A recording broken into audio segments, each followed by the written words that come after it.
برداشت معاشرے کی بقا اور عدم برداشت معاشرے کی تباہی ہے۔ آج سوشل میڈیا کے حوالے سے جو حکومت کی پالیسی ہے، میں سب سے پہلے اس کو شدید مذمت کرتا ہوں۔ پچھلے کئی دنوں سے اور خصوصاً کل سے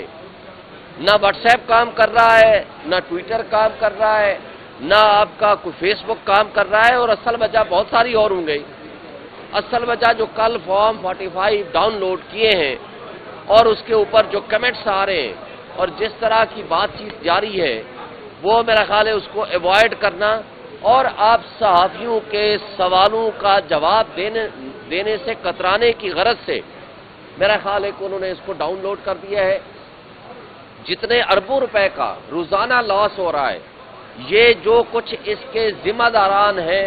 میں ان کو وارن کرتا ہوں کہ کیا آپ ملک کے ساتھ محب وطن ہیں،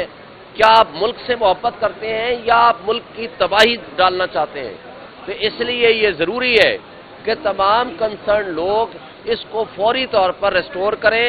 اور ہائی کورٹ کے فیصلوں پہ عمل درآمد کریں، جو سندھ ہائی کورٹ نے آلریڈی اس پہ فیصلہ دے چکی ہے۔ دوسری بات، جو آج سپریم کورٹ نے فیصلہ دیا ہے ذوالفقار علی بھٹو ریفرنس کا، میں اس کو اپریشیٹ کرتا ہوں، مگر اس کے ساتھ میرے دو سوال ہیں۔ ایک یہ کہ کیا پاکستان میں انصاف حاصل کرنے کے لیے ہمیں 45 سال انتظار کرنا پڑے گا، یا امریکہ کی سپریم کورٹ میں جا کر پٹیشن فائل کریں؟ آج اگر آپ نے یہ کہا ہے کہ ذوالفقار علی بھٹو کو فیئر اپرچونٹی نہیں دی گئی، تو آپ نے 45 سال لگائے انصاف دینے میں، اور وہ بھی اس وقت کہ جس وقت وہ ڈکٹیٹر مر چکا ہے، وہ اس دنیا میں نہیں رہا، اور وہ سزا ایگزیکیوٹ ہو گئی، وہ تمام کردار جو اس وقت تھے وہ سارے کے سارے ختم ہو گئے۔ تو آج جس کے ساتھ ناانصافی ہو رہی ہے وہ ہے عمران خان۔ اس کو جیل میں بند کر کے جو سزائیں دی گئی ہیں، آپ کو پتا ہے جو پراسیکیوٹر تھا، پراسیکیوٹرز کی لسٹ میں اس کی گواہی ڈلی ہوئی ہے، اس کو جج نے اٹھا کر کے عمران خان کا وکیل بنایا اور سزا سنا دی۔ اور کیا پاکستان میں انصاف حاصل کرنے کے لیے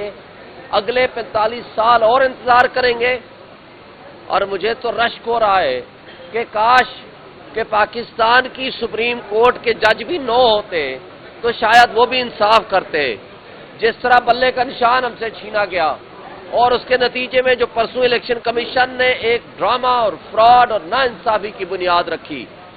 کہ جناب پی ٹی آئی اور سنی اتحاد کونسل کو تو سیٹیں نہیں مل سکتی، مگر وہ سیٹیں اٹھا کر کے ان کو دے دی گئی جو آئین کی خلاف ورزی میں، یہ نہ صرف غیر آئینی غیر قانونی ہے بلکہ یہ آئین کے آرٹیکل 6 کی وائلیشن ہے، یہ ملک کے ساتھ غداری ہے، یہ قوم کے ساتھ غداری ہے، یہ آئین شکنی ہے جو الیکشن کمیشن نے کی ہے۔ اس کے ساتھ جو کل جھوٹ کا پلندہ الیکشن کمیشن نے سامنے لے کر آیا، اس حوالے سے جتنا کچھ آپ کے سامنے وہ ریکارڈ آ چکا ہے، اس کی پوری تفصیلات ہم وائٹ پیپر کی صورت میں شائع کریں گے۔ مثلا میرے حلقے میں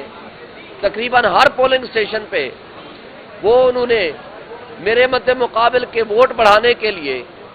ایسے ایسے کارنامے کیے ہیں کہ جو مجھے صرف یہی کہنے میں کہہ سکتا ہوں کہ 70 ارب روپے لگا کے اگر آپ نے الیکشن کرایا ہے تو اس کے مقابلے میں یہ 10 روپے یا 20 روپے کی جو بال پوائنٹ ہے، وہ 70 ارب کے الیکشن کو ختم کرنے کے لیے یہ کافی ہے۔ لوگوں کے جذبات ہوتے ہیں، جب وہ ووٹ ڈالتے ہیں تو وہ ایک شخص کا ووٹ نہیں ہوتا، اس کی فیلنگز ہوتی ہیں، اس کی ایکسپیکٹیشنز ہوتی ہیں، اس کے احساسات ہوتے ہیں، اس کے جذبات ہوتے ہیں۔ آپ نے پوری قوم کے جذبات کے ساتھ کھیلا ہے۔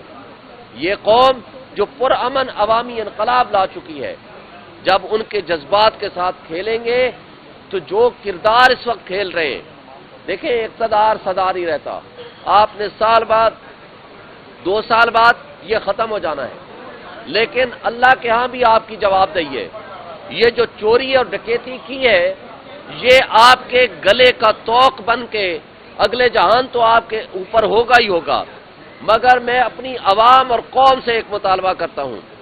کہ آپ ایسے